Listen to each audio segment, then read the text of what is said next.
മൂന്നാം ദിവസം ഗലീലയിലെ കാനായിൽ ഒരു വിവാഹ വിരുന്ന് നടന്നു. യേശുവിൻ്റെ അമ്മ അവിടെ ഉണ്ടായിരുന്നു. യേശുവും ശിഷ്യന്മാരും വിരുന്നിന് ക്ഷണിക്കപ്പെട്ടിരുന്നു. അവിടെ വീഞ്ഞു തീർന്നു പോയപ്പോൾ യേശുവിൻ്റെ അമ്മ അവനോട് പറഞ്ഞു, അവർക്ക് വീഞ്ഞില്ല. സ്ത്രീയെ, എനിക്കും നിനക്കുമെന്ത്? എൻ്റെ സമയം ഇനിയും ആയിട്ടില്ല. ഏയ് പരിചാരകരെ, അവൻ നിങ്ങളോട് പറയുന്നത് ചെയ്യുവിൻ. യഹൂദരുടെ ശുദ്ധീകരണ കർമ്മത്തിനുള്ള വെള്ളം നിറയ്ക്കുന്ന 6 കൽഭരണികൾ അവിടെ ഉണ്ടായിരുന്നു. ഓരോന്നിലും 2 or 3 അളവ് കൊള്ളുമായിരുന്നു. ഭരണികളിൽ വെള്ളം നിറയ്ക്കുവിൻ. ഇനി പകർന്ന് കലവറക്കാരൻ്റെ അടുത്ത് കൊണ്ടുചെല്ലുവിൻ. അവർ അപ്രകാരം ചെയ്തു. കലവറക്കാരൻ വീഞ്ഞായി മാറിയ വെള്ളം രുചിച്ചു നോക്കി. അത് എവിടെ നിന്നാണെന്ന് അവൻ അറിഞ്ഞില്ല. എന്നാൽ വെള്ളം കോരിയ പരിചാരകർ അറിഞ്ഞിരുന്നു. അവൻ മണവാളനെ വിളിച്ചു പറഞ്ഞു, എല്ലാവരും മേൽത്തരം വീഞ്ഞ് ആദ്യം വിളമ്പുന്നു.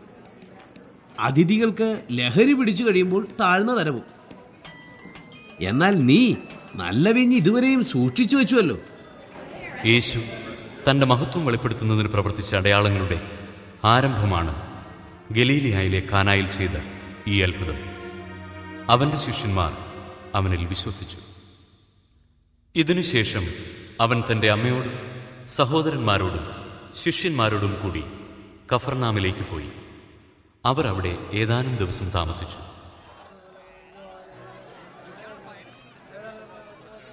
യഹൂദരുടെ പെസഹ അടുത്തിരുന്നതിനാൽ യേശു ജെറുസലേമിലേക്ക് പോയി.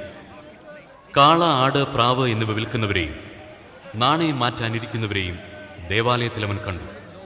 അവൻ കയറുകൊണ്ട് ഒരു ചമ്മട്ടി ഉണ്ടാക്കി അവരെയെല്ലാം ആടുകളോടും കാളകളോടും കൂടെ ദേവാലയത്തിൽ നിന്ന് പുറത്താക്കി നാണയമാറ്റക്കാരുടെ നാണയങ്ങൾ ചിതറിക്കുകയും മേശകൾ തട്ടിമറിക്കുകയും ചെയ്തു.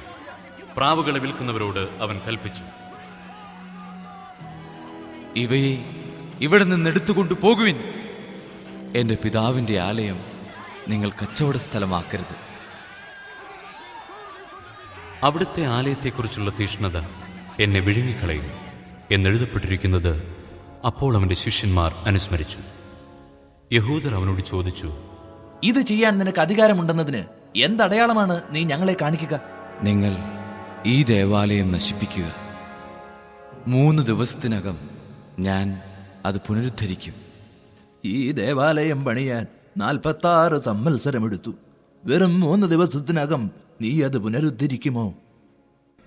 എന്നാൽ അവൻ പറഞ്ഞത് തൻ്റെ ശരീരമാകുന്ന ആലയത്തെപ്പറ്റിയാണ്.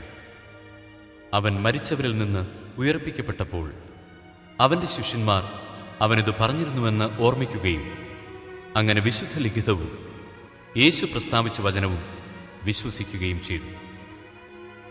പെസഹ തിരുനാളിന് അവൻ ജെറുസലേമിലായിരിക്കുമ്പോൾ പ്രവർത്തിച്ച അടയാളങ്ങൾ കണ്ട് വളരെ പേർ അവൻ്റെ നാമത്തിൽ വിശ്വസിച്ചു. യേശുവാകട്ടെ അവരെ വിശ്വസിച്ചില്ല. കാരണം അവൻ അവരെയെല്ലാം അറിഞ്ഞിരുന്നു. മനുഷ്യനെപ്പറ്റി ആരുടെയും സാക്ഷ്യം അവന് ആവശ്യമായിരുന്നില്ല. മനുഷ്യനിലുള്ളത് എന്താണെന്ന് അവൻ വ്യക്തമായി അറിഞ്ഞിരുന്നു.